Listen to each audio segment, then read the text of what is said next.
Welcome to Whachacha's Tabletop World, the channel devoted to the love of board gaming. My name is Sweetness Whachacha, and these are my thoughts on Redwood.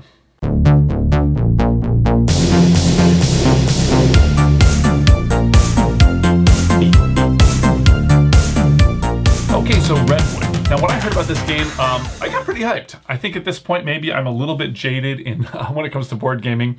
I do get excited, but I've seen a lot of stuff, right? So it takes a little something extra to make me excited. And I thought, this sounded very interesting. It sounded like something original. You know, when I watch movies and things, I always get excited about those original movies and ideas that I haven't seen before. And it's the same thing with gaming. The other thing is that I get excited about themes I haven't been, seen before. Now, I love murdering orcs and I guess battling orcs is probably a little bit better. I'm not like poisoning their stew or whatever, but defending castle walls and things like that, and trading and building up farms and things. I love those sorts of games, but I do really like to see those original type of themes. And I also like some that are a little more wholesome. Earlier this week, I played Parks, and that's just very, very enjoyable and inspiring, and I love that theme. I love the nature theme. And photography, there's only a couple of games that I can really think of that really utilize some interesting mechanisms with photography, as well as kind of making you feel like you're actually taking pictures. And this game really does. There's, I think, Picture Perfect. You kind of line these people up and you're trying to get a picture with all the people. It's a very interesting little game, and it's kind of fun. You could like actually take pictures and things. That's kind of a cool thing. But I think that's the only thing I can think of that's very similar to this kind of idea of the photography. And this actually works very, very well in terms of that. You're moving around, with these little movement tools, and you're placing these various templates down to try to get a good shot. And you really feel like, when you're putting the template, like these different templates down, you're thinking like, well, do I need my wide angle lens? Maybe I can get like a bunch of these animals in one, which, by the way, is my favorite way to lose points. Or like, hey, I'm going to use this like zoom in special lens shot. I'm going to get that animal that's way in the distance. But it's in terms of gameplay, like, do you try to get like that far away animal, maybe get a perfect shot? You got to consider the biome, that you're pointing towards. You got to look at the bonuses and things, but also like, are there other things in there because you want to fill up these spots on your panoramic cards. Really fascinating little system. And I want to take a minute to talk about that. But before I do, actually, and I don't want to forget this, they have these neoprene, it comes with these neoprene pads that you put on the bottom of these. And I've never really seen that in a game before. I've seen, special chess sets and things that have a nice little felt. So when you put them down, you're like, oh, that's beautiful. Oh, it just feels, every time you put a piece down, it feels good. And these do actually as well. But the thing about this is that this kind of rough little surface keeps it from moving. You just have to put a little pressure on there, and then it will not move around, which is very important for the gameplay. It seemed they really sprung for that. It seems like a very niche little thing to put in there, but it actually prevents this fiddliness and this problem. So that was a very interesting little thing that they put in there. Now, overall, the art in the game is very beautiful. You get like these very clever system of having these little locking pieces on the back. So you must put them a certain way on the board so they can't get jostled around, which seems like it's like they thought, like, look, this style of game, which really doesn't exist. I mean, I can't really think of anything that's like this. It's like they've solved all the problems. They said, look, people are probably going to be like, that's going to be too fiddly. You're going to bump your person while you're putting your template. No, they've solved that. When you put your template down, you're going to push, one of these animals out of the way, or you're going to turn it or something. Nope, they lock right into the board. Really clever solutions there. So I really, really like that. And the art on these little animals and things, very nice. Just a really wonderful presentation for everything. Now, I want to spend a little bit of time, though, and talk about this system of these templates and things. Speaking of not really seeing this in a lot of games, this system, I've only seen in a couple. Now, one game, and this is interesting, why theme is so important, and I mentioned the theme before. I really love the theme of this game, and I really feel it comes through in this, is that essentially, this is a very similar system to like X-Wing, the miniatures game. Very, very big game, one of the biggest games of all time. And you have a little ship, and you have to dial in your maneuver, and different ships have different maneuvers, and they use templates. You put the template down and you bring your ship to the end of the template line in the same exact way you do here. Very, very similar. And then you have a range tool to show how far away you can shoot. Can you shoot that other ship that's over there? And so very, very similar. Now, oftentimes, like I did a review of Sky Team, And I talked about how like that game is set up so that like I'm like, oh, it would be really cool to see that system done like maybe as a combat kind of game. Now I love that theme. That's one other fantastic theme game. But I'm like, oh, it could be also be done this way. And it's cool to see like, hey, this is X-Wing is this combat game of flying around, this simulated dogfight. And in this game, they've just taken that theme and just made it really nice. And I really like that. I love flying around, shooting at stuff with the Millennium Falcon or whatever, but like this is a really great way to just make a different theme out of a similar kind of idea. A lot of times I see mechanisms in war games or battle kind of games, and I think like, yeah, could that be taken into a different kind of theme? Like and they have done it here. So all of that, fantastic. The theming, the originality, the implementation, the way you feel like you're doing what you're doing, and the production of the whole game, absolutely a win, I think. Really, really cool. And so in those regards, definitely, met or exceeded really my expectations. So I really like the novelty of all those things and the way that they used really clever production, not just looking good, but also being, functional or preventing some problems. This is another kind of weird thing about the game. Not another thing, but a little interesting thing about the game is that it feels like a dexterity game in a lot of ways. Like when you're making choices, you're like, can I reach over here, whatever? It's not a dexterity game, because it's like a visual game. It's like, can I match in my mind what I believe this distance is to what this distance is? And that's really pretty interesting, I think. But it's not a dexterity game. It really feels that way. And the space that I feel, because this game is actually exceedingly simple. And I'm gonna talk, because I want to mention this as a party game, because it almost feels like it could be a party game, and we'll talk a little bit about that. But I got to do a little preface first. And that in that regard, the game is very, very simple, and that's what you need in like a party game. Because you're like, the next turn you move.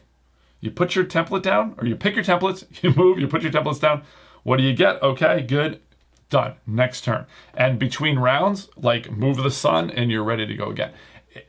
So it seems very, very quick, and there aren't a lot of rules. Now, where it does get a little fiddly, and this is where, just there, the basic game itself does seem really simple. Like you should be able to bring this to a non-gamer group.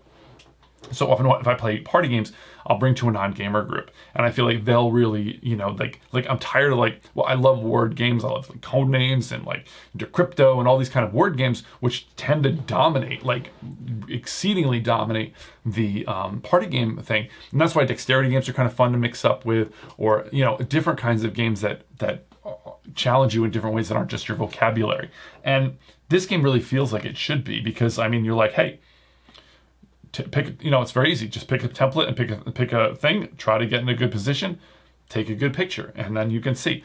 The part where it kind of falls apart for non-gamers is these rules. And this is one of the areas that I play I actually almost prefer this game solo, to be honest with you, because you're doing the same kind of thing. You're just not worried about knocking over or having your animal moved around by somebody else taking the picture, but and you don't have to worry about moving around another player.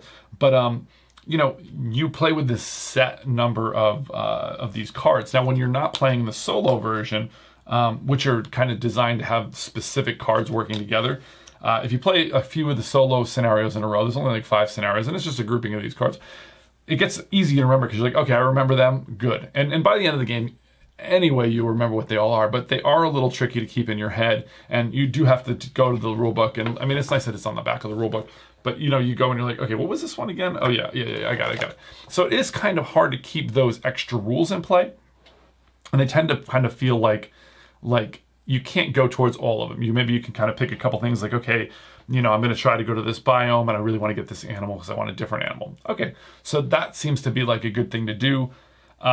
But in general, it does seem hard to keep all the little rules. I wonder, and they did this neat thing where they put them around the board so it looks nice, but I almost would rather it was a listing of rules or something, or there were different scenarios and it just said the names of the rules. I know that takes away from the replayability a little bit, but I don't know what all these symbols mean. I'd have to look, and each time.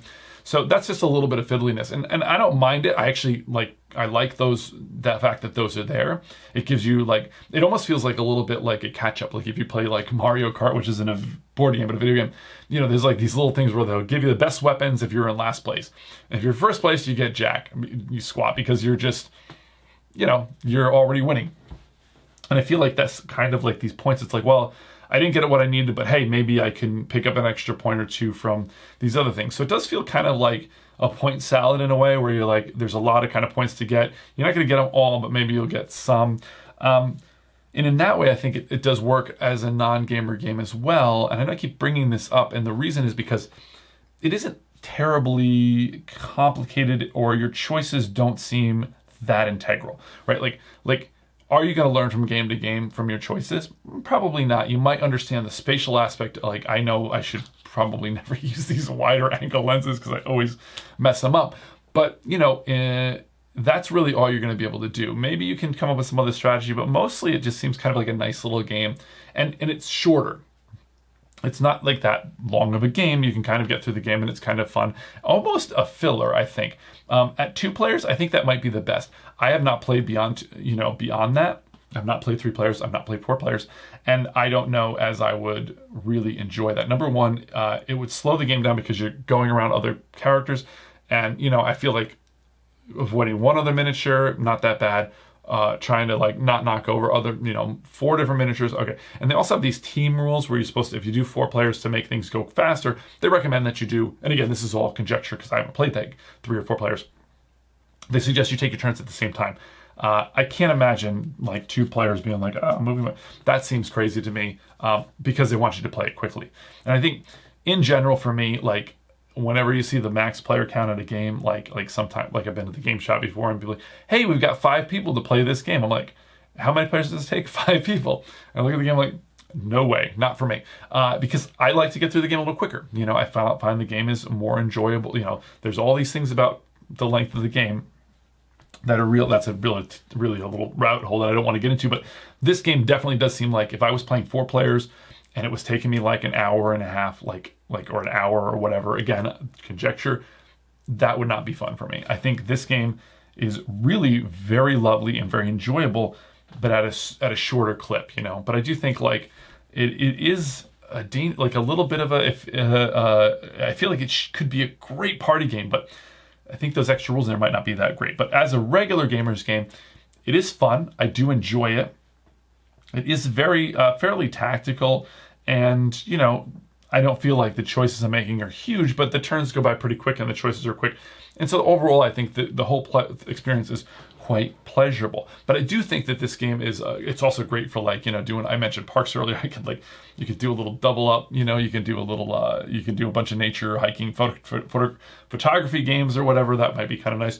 Take them when you go to a cabin or something, go for a hike, play the game. That's kind of a nice little synergy there as well. Yeah, I know there's a lot of Kickstarter stuff. There's some expansions and things I think that you can buy as part of the Kickstarter. I don't know if that's available outside of that, but I don't know if this game needs to get any more complicated because the core choices are pretty simple. Like pick a template, pick another template. And I think this game really is a nice little, just enjoyable game to play at a very good clip. I think if this game gets a little too long or a little too bloated, I don't think I would enjoy it. But anyway, that's what a fascinating little game. If you're interested in game design, you're interested in seeing different themes at play, you're interested in seeing something that you haven't seen before, I think this is definitely one that you should check out along the lines of other games I've talked about, like Cat in the Box, things like that are as gamers, we're you probably should try this just to check it out because it's a very fascinating little system that they've done here and a great implementation. Well, I guess that's it. Hopefully this will help you to decide whether or not this game is for you. But for now, I gotta roll.